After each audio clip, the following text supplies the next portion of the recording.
حسین رضی اللہ تعالیٰ عنہ اب آپ امامہ شریف باندھ کر اور ذوالفقار تلوار لے کر میدان کارزار میں تشریف لے آتے ہیں تو یزیدی یہ سوچنے پر مجبور ہو جاتے ہیں کہ یہ سامنے سے کون شہ سوار آ رہا ہے، یہ سامنے سے اتنی جرت اتنی بہادری سے کون شخص آ رہا ہے۔ تو جب غور سے دیکھتے ہیں تو امام علی مقام امام حسین وہ نبی پاک صلی اللہ علیہ وسلم کی زبان مبارک کو چوسنے والے، نبی پاک صلی اللہ علیہ وسلم کے کاندھوں پر سوار ہونے والے، نبی پاک صلی اللہ علیہ وسلم آپ کے مبارک پیٹھ پر سوار ہونے والے، اور حضرت علی المرتضیٰ شیر خدا رضی اللہ تعالی عنہ، آپ کا خون جس شخصیت کے جسم میں دوڑ رہا ہے وہ شخصیت تلوار ذوالفقار لے کر کے آ رہی ہے، اور حضرت فاطمہ الزہرا رضی اللہ تعالی عنہا کا خون جو آپ کے جسم میں موجود ہے، اور جو حضرت فاطمہ الزہرا رضی اللہ تعالی عنہا نے نبی پاک صلی اللہ علیہ وسلم سے محبت کی اور نبی پاک صلی اللہ علیہ وسلم سے پیار کی جو آپ کو تلقین کی تھی، آج اس وعدے کو وفا کرنے کے لیے حضرت امام علی مقام امام حسین رضی اللہ تعالی عنہ میدان میں تشریف لا رہے ہیں۔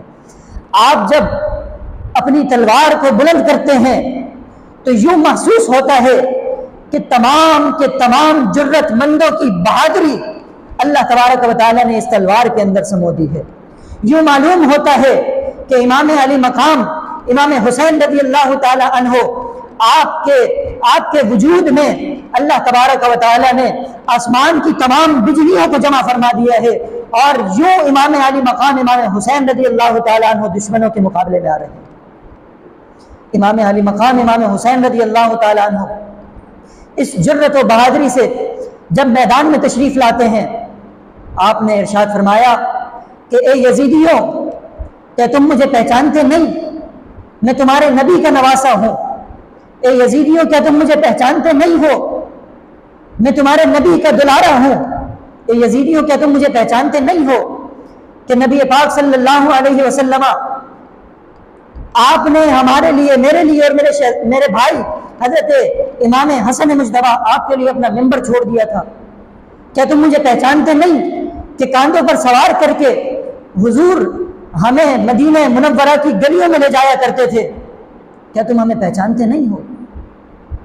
پہچانتے تھے، جانتے تھے، مگر امام علی مقام امام حسین رضی اللہ تعالی عنہ آپ کو دیکھ کر بھی یہ نوکری ایک ایسی چیز ہے کہ جو انسان کو اندھا کر دیتی ہے۔ سامنے نبی کا نواسا موجود ہو، نبی کا نواسا بات کر رہا ہو تو ان کی بات دلوں پر اثر نہیں کر رہی، اللہ تبارک و تعالیٰ نے ان کے دل پر مہر لگا دی۔ جب انہوں نے کہا کہ ہمیں آپ سے جنگ کرنی ہے، امام علی مقام امام حسین رضی اللہ تعالی عنہ آپ دشمنوں کے صفوں میں آپ تشریف لے جاتے ہیں، اور آپ اس حیدری تلوار سے یوں وار کرتے ہوئے چلے جاتے ہیں۔ ایک بندہ آتا، امام حسین مقابلہ کرتے، اس کو واصل جہنم فرماتے، دوسرا بندہ آتا، پھر امام حسین مقابلہ فرماتے، واصل جہنم فرما دیتے۔ یہ حیدری تلوار چل رہی تھی، یہ حیدری تلوار تمام لوگوں کو واصل جہنم کرتے ہوئے آگے بڑھ رہی ہے۔ امام حسین آگے تشریف لے جا رہے ہیں، کافروں کی صفوں میں گھس جاتے ہیں۔ جہاں سے امام حسین گزر رہے ہیں، جس مقام سے امام حسین گزر رہے ہیں، کافر زمین بوس ہوتے چلے جا رہے ہیں۔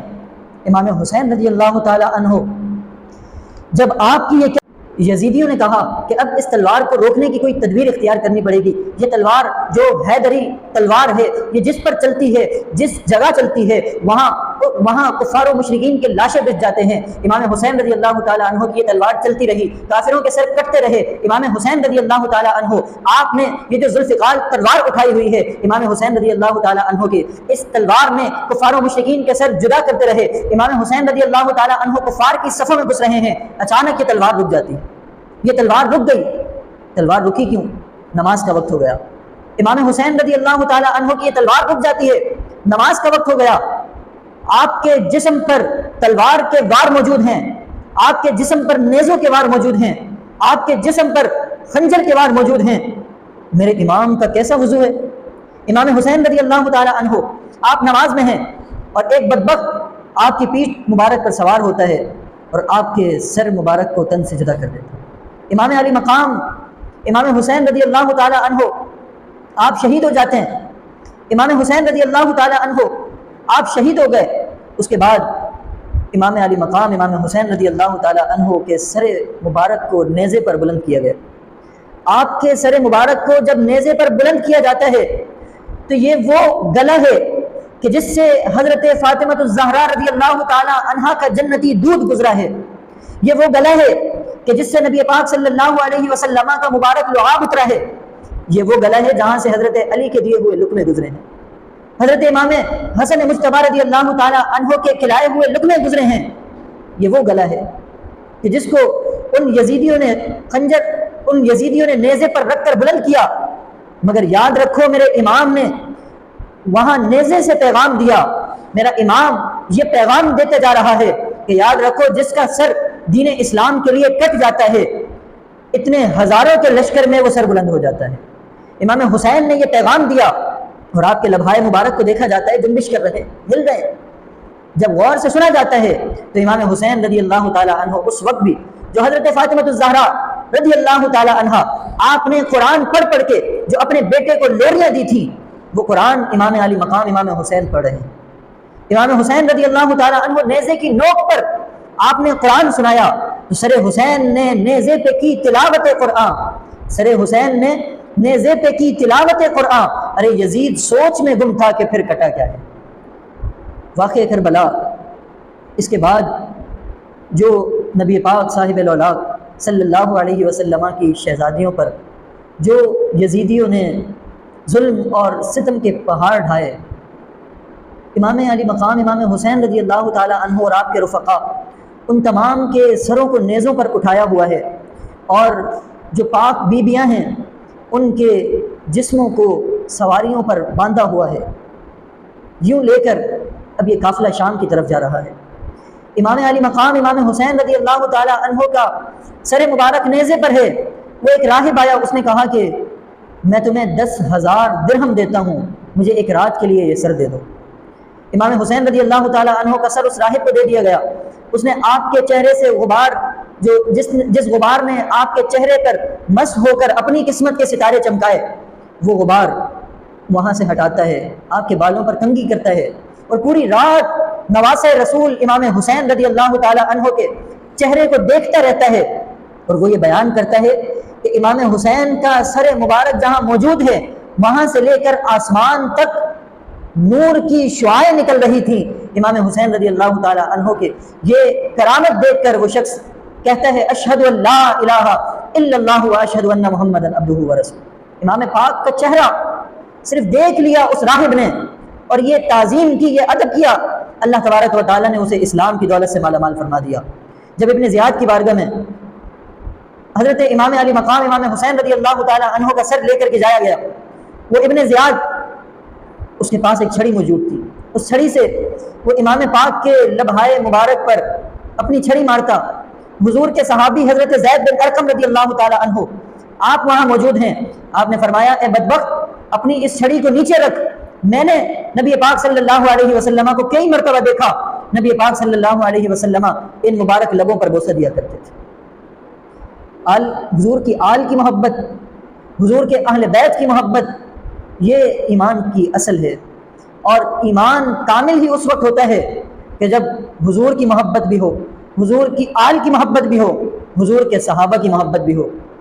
10 محرم الحرام کو حضور کے صحابہ کا بھی ذکر کیا جائے، حضور کے اہل بیت کا بھی ذکر کیا جائے، حضور کے جہاں صحابہ کا ذکر ہو وہاں اہل بیت کا بھی ذکر ہو۔